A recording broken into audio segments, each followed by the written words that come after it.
구미에 가면 스마트폰을 만드는 삼성전자 공장이 있는데 그쪽 공장을 총괄하는 임원 집사님이 계셔서 그분의 초대를 받아가지고 저희 친구 몇몇 목사님이 그 공장을 구경할 기회를 가졌습니다.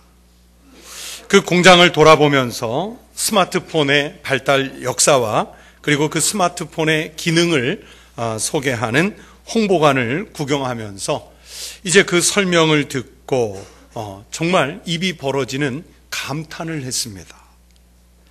여러분, 우리가 지금 너무나 흔하게 사용하고 있는 대부분의 사람들이 갖고 있는 이 스마트폰에는 기능이 정말 무궁무진하게 많다는 사실입니다.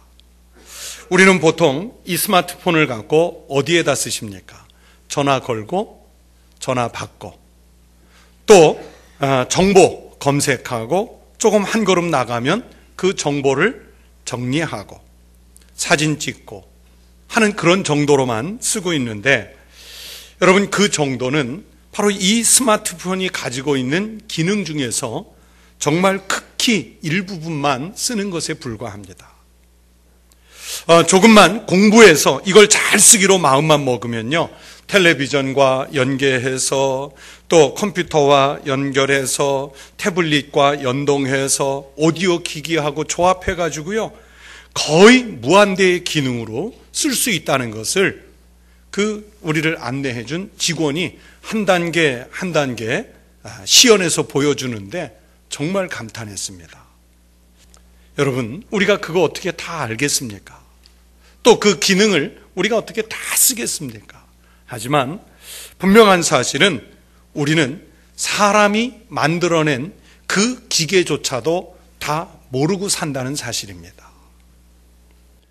사실 우리가 이 세상을 살면서 만물의 이치를 보면 분명히 존재하는데 그 존재에 대해서 전혀 알지 못하거나 알더라도 잘못 알고 있거나 혹은 왜곡돼서 알고 있는 그런 경우들이 아주 많잖아요.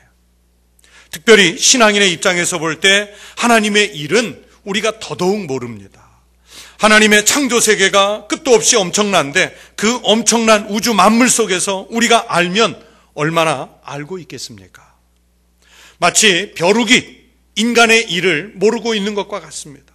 집에서 키우는 가축이 어떻게 인간들의 복잡한 사고와 인간들이 만들어낸 과학 문명을 이해할 수 있겠습니까? 여러분, 우리가 아무리 하나님의 일을 알려고 해도 우리가 그보다 못하면 못했지 더 알지는 못합니다. 그런데 우리는요, 마치 하나님의 뜻에 대해서, 하나님의 역사에 대해서, 하나님의 인도하심에 대해서 다 아는 것처럼 그렇게 교만할 때가 있습니다. 진정한 믿음의 사람들은 하나님 앞에서 겸손히 무릎을 꿇고 하나님께서 이끌어 가시는 역사가 무엇인지를 묻고 그래서 하나님 앞에 순종하는 사람들입니다.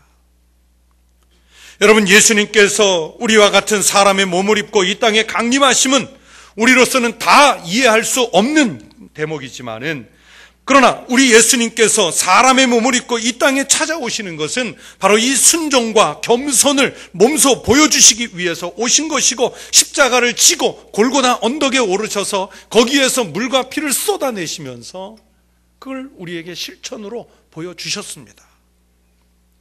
그리고 또 부활하시고 승천하셔서 다시 오실 것이라고 하는 약속, 강림의 약속도 우리에게 주셨습니다.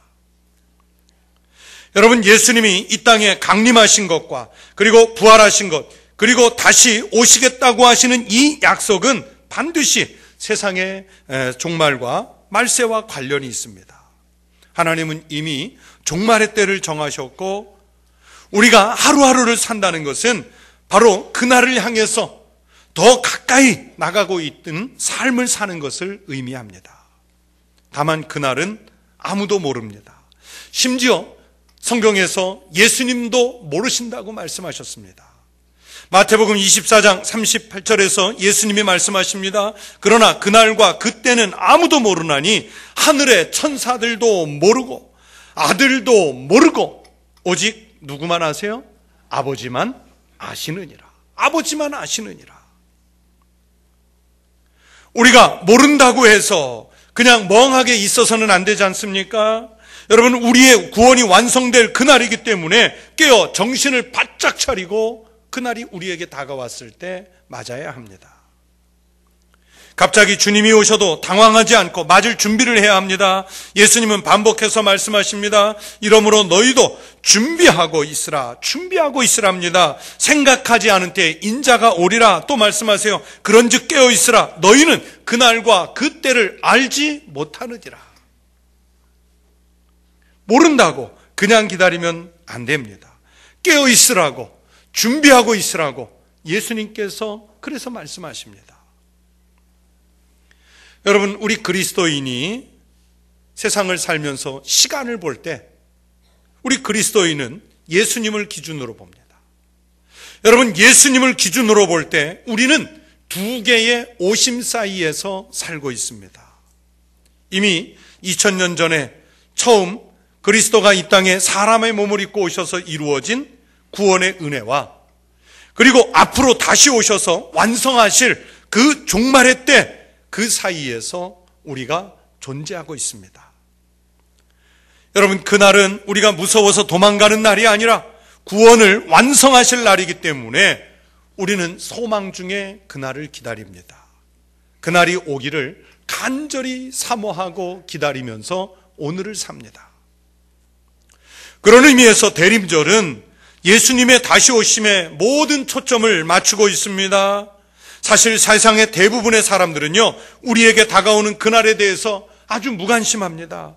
심지어 그리스도인들조차도 교회에 다닌다고 하면서 매해 성탄절을 맞지만은 주님이 다시 오시는 것을 전혀 인식하지 못한 채로 그냥 그렇게 평범하게 신앙생활을 하는 그런 생활에 머물러 있습니다. 아니, 더 나아가서는 아예 주님이 오지 않으셨으면 하고 바라는 그런 불신의 사람들도 있습니다. 하지만 성도 여러분, 우리는 그날을 기다려야 합니다.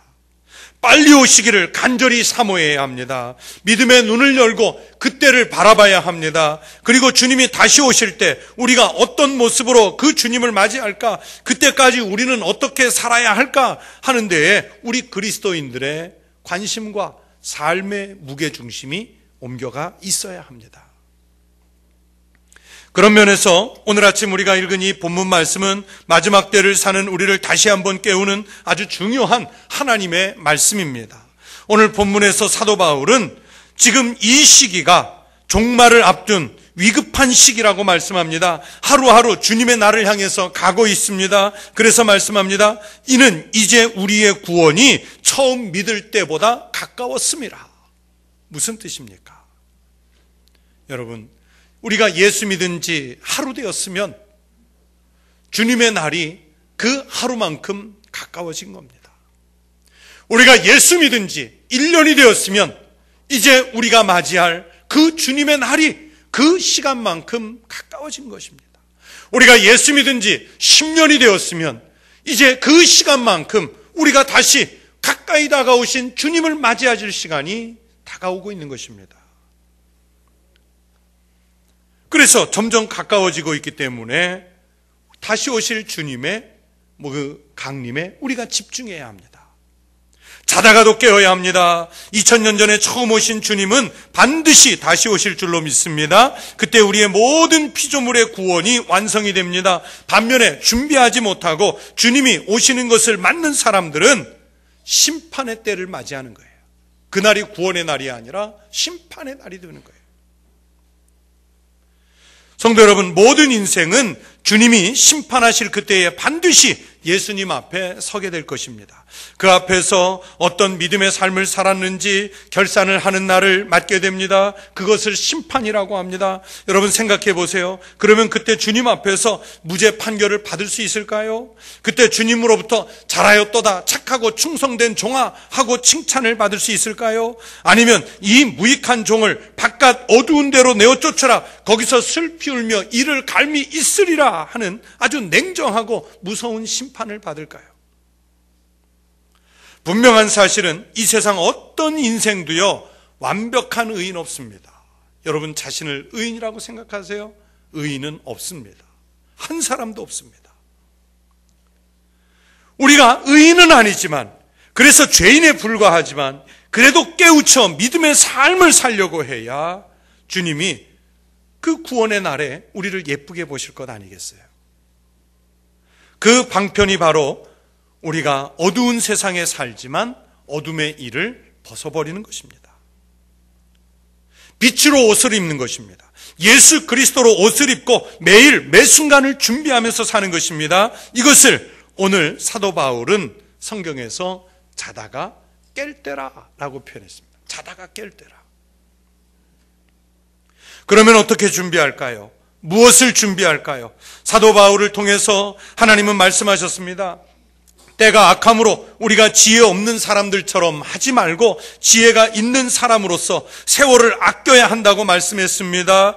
여러분, 한순간도 우리가 허송세월하면서 보낼 수 있는 짬이 없습니다. 모든 시간, 모든 순간이 다 주님을 맞을 준비를 하면서 보내는 시간이어야 합니다. 여러분, 인생을 규모 있게 잘 사는 사람들을 좀 지켜보세요. 공부를 참 잘한다고 하는 학생들을 좀 잘 유심히 관찰해 보세요. 그 사람들도 똑같이 놀러 다니는 것 같고 똑같이 여행 다니고 하고 싶은 거 다 하면서 사는 것 같죠? 그런데 규모 있게 살아요. 공부를 잘해요. 맞습니다. 똑같이 합니다. 그런데 그들은 시간을 낭비하지 않습니다. 세월을 버리지 않습니다. 소위 말하는 쉴 때 쉬고 일할 때 일하고 공부할 때 공부하면서 시간을 아낍니다. 그런데 규모 없이 사는 사람, 공부 잘 못하는 사람, 그냥 시간을 버리는 사람들을 한번 지켜보세요. 그들은 어떻게 삽니까? 쉬다가 놀다가 먹다가 잡니다. 또 깨면 또 쉬다가 또 놀다가 또 먹다가 또 잡니다. 그리고 나서 나중에 후회하죠. 그때 열심히 부모님 말씀 듣고 선생님 말씀 듣고 공부 좀 할 걸. 그때 열심히 일할 걸. 그때 시간과 돈을 좀 아껴 써놓을 걸. 누가 그랬어요? 껄껄껄 할 때는 이미 인생 끝났다는 거예요. 후회할 때는 이미 늦었다는 얘기입니다. 아마 하나님의 심판대 앞에 가서도요, 분명히 그렇게 껄하면서 후회하는 사람들이 있을 거예요. 누가복음 16장에 부자와 나사로의 비유에 나오는 부자를 보세요. 그렇게 후회한 사람의 대표잖아요. 한 부자가 있었는데 그는 자색 옷과 고운 베옷을 입고 날마다 호화롭게 즐기더라. 즉 인생을 호화롭게 즐기며 산 사람이었습니다. 하나님 나라에 대한 개념이 아예 없었습니다. 이 땅에 사는 동안에는 이웃에 대해서 배려하는 마음도 전혀 없었습니다. 그냥 자기 육신의 본능에 따라서 산 사람이었습니다. 그러던 그가 죽어서 음부의 고통 중에 들어갔습니다. 거기서 자기 집 문간에서 빌어먹던 나사로가 가 있는 하나님 나라가 보였습니다. 그래서 거기서 뒤늦게 하나님께 호소합니다. 그가 음부에서 고통 중에 눈을 들어 멀리 아브라함과 그의 품에 있는 나사로를 보고 불러 이르되 아버지 아브라함이여 나를 불쌍히 여기사 나사로를 보내어 그 손가락 끝에 물을 찍어 내 혀를 서늘하게 하소서. 내가 이 불꽃 가운데서 괴로워하나이다. 내가 이 불꽃 가운데서 괴로워하나이다. 그런데 이 장면에서 우리 주님의 대답은 참 냉정합니다. 예, 너는 살았을 때에 좋은 것을 받았다. 너는 괴로움을 받느니라. 여러분, 이미 가버린 그 하나님의 심판대에서는 그 심판이 번복될 수 없다는 것을 보여주는 성경의 말씀이에요. 그래서 이 부자는 이제 자기는 틀려버렸다는 것을 알았습니다. 그래서 세상에 남아있는 자기 형제들만이라도 이 지옥에 오지 않기를 바랬습니다. 그래서 다시 호소하지요. 그러면 아버지여 구하노니 나사로를 내 아버지의 집에 보내소서. 내 형제 5이 있으니 그들에게 증언하게 하여 그들로 이 고통받는 곳에 오지 않게 하소서. 그런데 이것도 거절을 당해요. 이미 너의 가족들에게, 형제들에게, 사람들에게 이미 모세를 보냈고 선지자를 보냈고 하나님의 말씀을 전하는 사람들을 보냈으니 그들에게 들으면 될 것이다라는 답이 돌아옵니다. 이런 위대한 사람들에게도 듣지 않는 사람들이 과연 나사로같이 죽은 사람이 돌아와서 다시 말한다고 그걸 듣지는 않을 것이라는 거예요. 그러니까 하나님의 나라는, 그리고 하나님의 심판은 늦게 준비하면 안 됩니다. 주님의 나라가 강림하시기 전에 지금 살아있는 시간에 미리 준비하면서 살아야 합니다. 영원히 잠들지 않게 깨어 준비하고 있어야 합니다. 어둠의 일을 벗고 예수님으로 옷을 입고 하루하루를 준비하면서 살아야 합니다. 여러분, 그것이 말세의 때를 살아가는 지혜로운 신앙인의 모습입니다. 그러면 어떻게 그날과 그때를 우리가 준비할까요? 오늘 아침 읽은 이 성경 말씀이 바로 우리의 준비에 대해서 주시는 말씀입니다. 첫 번째 보니까 먼저 어둠의 일을 벗어야 한다고 말씀합니다. 어둠의 일을 벗으라. 여러분, 어둠의 일을 벗는다는 것은 죄인으로서 살아온 과거의 삶, 하나님 없이 살았던 불신의 삶, 주님을 향해서 감사하는 마음이 없이 살았던 원망의 삶, 이런 것들을 벗어버리는 것을 의미해요. 이걸 먼저 벗어야 돼요. 그리스도 예수로 옷을 입는데 부적합했던 것들을 먼저 벗어버려야 하는 거예요. 여러분, 우리 믿는 사람들이 예수 그리스도로 옷 입기 위해서는 먼저 어둠의 일을 벗어야 합니다. 어둠의 일이 무엇입니까? 그 일은 사람이 대낮에 하기에 부끄러운 일입니다. 민낯으로는 할 수 없는 일들입니다. 하나님 앞에서는 고개를 들고 할 수 없는 일들을 말합니다. 오늘 본문 13절에서는 그 어둠의 일들 몇 가지 예를 들었습니다. 방탕한 생활, 술 취하는 행동, 음란한 일, 호색, 다투는 생활, 시기하는 마음, 이런 일들이 바로 어둠의 일들입니다. 고개를 들기 어려운 부끄러운 일들이 바로 어둠에 속하는 일들입니다.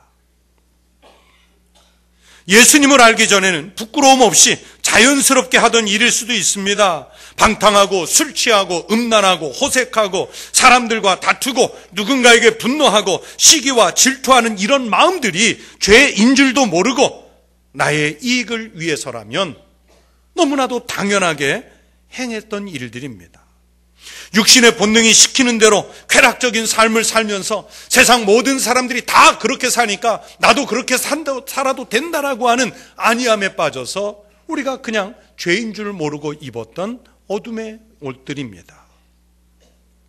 그런데 오늘 하나님은 말씀을 통해서 구원의 날이 점점 가까워지고 있기 때문에 그 어둠의 옷들을 벗으라고 말씀합니다. 여전히 이런 삶에 물들어 있다면 이런 영적인 잠에서 빨리 깨어나라라고 말씀하십니다. 우리가 예수 믿기 전에 거리낌 없이 행하던 과거의 어두운 일들을 이제는 벗어야 한다고 말씀하십니다. 여러분, 이것은 세상 윤리나 도덕적 가치 기준이 아닙니다. 여러분, 이것은 하나님과 나 사이의 관계의 문제입니다. 여러분, 하나님 앞에서 어둠의 일들을 벗어버리십시오. 주님 강림하실 때가 처음 믿을 때보다 성경 말씀대로 가까워졌습니다. 빨리 어둠의 일들을, 옷들을 벗어버리시고 빛의 갑옷 예수 그리스도로 옷을 입는 믿음의 성도들이 되시기를 바랍니다. 또 둘째, 그렇게 빛의 갑옷 예수 그리스도로 옷을 입고 낮에와 같이 단정히 행하라고 성경이 말씀하십니다. 오늘 이 성경 말씀에서 낮에와 같이 단정히 행하고 할 때 이 단정히라는 이 단어는 헬라어로 유스케몬이라고 그래요. 유스케몬. 이 말 뜻은요, 사전에 보니까 좋은 모양, 좋은 행실, 좋은 태도, 이런 뜻을 가지고 있습니다. 여러분, 가끔 주변에서 보면 부부 간에 또는 친구들 간에 이웃 간에 말을 경박하게 하는 분들이 있습니다. 그러면 기품이 없이 가벼워 보입니다. 말을 정중하게 쓰는 분들을 보면 그분의 사회적 지위와 상관없이 높여 보입니다. 여러분, 사람을 어렵게 만들라는 뜻이 아니라 단정하게 하면 그만큼 성숙해 보이고 그만큼 기품이 있어 보인다는 얘기입니다. 사도 바울은 에베소서 5장 9절에서 말씀하셨습니다. 빛의 열매는 모든 착함과 의로움과 진실함에 있느니라. 즉 낮에와 같이 단정한 삶을 산다는 것은 착하게, 의롭게, 진실하게 사는 신앙인의 모습입니다. 우리가 늘 신경 써서 입어야 하는 믿음의 옷입니다. 예수님이 진실하시기 때문에, 성령님이 진실하시기 때문에 믿음의 사람들은 그렇게 빛의 옷을 입고 주님의 강림을 기다려야 합니다. 자다가 깰 때라는 이 말씀은 긴장을 풀지 말고 정신줄 놓지 말고 언제든지 주님이 다시 오시면 맞을 준비를 하라는 말씀입니다. 또 세 번째, 빛의 갑옷을 입는다는 것은 다름이 아니라 바로 예수 그리스도와 일치된 삶을 살라는 그 믿음을 의미합니다. 20세기 유명한 설교가였던 존 스타트 목사님은요, 생각하는 그리스도인이라는 이 유명한 책에서 그리스도인은 늘 의식적으로, 의도적으로 생각하면서 살아야 한다고 가르쳤습니다. 의식적으로, 의도적으로 내가 그리스도인이다, 내가 믿음의 사람이다 라는 것을 생각하고 있어야 합니다. 여러분, 이 생각을 잠시 놓쳐버리면 우리는 죄인의 본성을 갖고 있어서 금방 또다시 어둠의 일로 돌아가 버립니다. 우리가 늘 예수님을 생각하면서 그분의 삶을 똑같이 살려고 하고 예수님의 십자가를 의도적으로 생각하면서 나도 십자가를 지려는 생각이 있어야 합니다. 깨어 있어야만 가능한 일입니다. 예수님을 닮은 그 삶을 사는 것이 바로 예수 그리스도를 옷 입는 것입니다. 오늘 우리가 읽은 이 본문 성경 말씀을 읽으면 가장 많이 떠오르는 인물이 바로 성 어거스틴 또는 아우구스투스를 말합니다. 이분이 이 말씀을 읽고 변화된 아주 유명한 말씀입니다. 저는 요즘 그분의 유명한 참회록을 다시 읽기 시작했습니다. 여러분, 이 어거스틴은 30년이 넘도록 방탕한 삶을 살았는데 어느 날 아이들의 그 떠드는 소리 속에서 집어들고 읽어라 하는 소리가 마치 하나님의 음성처럼 들려왔습니다. 그래서 옆에 보니 성경이 있었고 그 성경을 펼쳐 읽었습니다. 그리고 읽은 그 성경 말씀이 바로 딱 오늘 본문 말씀이었습니다. 이 말씀을 읽고 그는 자신이 바로 어둠의 일에 붙잡힌 인생인 것을 깨닫고 그날로 이 어둠의 일을 벗어버리기로 작정했습니다. 30년 동안 자신을 붙잡고 있던 어둠을 벗어버리고 드디어 영적인 잠에서 깨어났다 그랬습니다. 어거스틴은 이 말씀을 읽었던 순간을 이렇게 고백하고 있습니다. 나는 더 이상 읽고 싶지도 않았고 그럴 필요도 없었다. 그 순간 선고가 끝나는 것처럼 내 가슴은 빛에 의하여 어둠이 걷히고 안도감이 느껴지듯이 의심의 어두움이 사라져버렸다. 예수 그리스도의 옷을 입으니까, 그 빛의 갑옷을 입고 나니까 자기를 지금까지 지배해왔던 그 어둠의 인생이, 의심의 인생이 싹 물러가 사라지고 하나님의 자녀로, 하나님의 사람으로 전혀 새로운 인물이 될 수 있었던 것입니다. 사랑하는 성도 여러분, 빛으로 오시는 주님을 기다리는 금년 대림절에 육신의 일을 벗어버리시기 바랍니다. 영적인 잠에서 깨어나십시오. 지금은 우리 주님의 재림이 우리가 처음 믿을 때보다 많이 가까워졌습니다. 여러분, 나중에 형편이 괜찮아진 후에, 여유가 좀 있은 후에, 잠시 후에라고 미루지 마십시오. 바로 지금이, 그리고 오늘이 우리가 오직 예수 그리스도로 옷 입을 기회의 날인 줄로 믿습니다. 빛의 갑옷을 입고 주님의 강림을 손꼽아 기다리는 믿음의 사람들이 되시기를 축원합니다. 세상에서 어둠의 옷들이 다시 우리를 집어삼키기 위해서 무수하게 밀려올지라도 그리스도 예수로 옷 입고 빛의 옷을 입으시고 그 어둠의 일들을 물리치고 언제든 주님 오시면 맞이할, 준비하고 살아갈 수 있는 우리 청북교회 모든 믿음의 성도들 되시기를 주의 이름으로 축원합니다.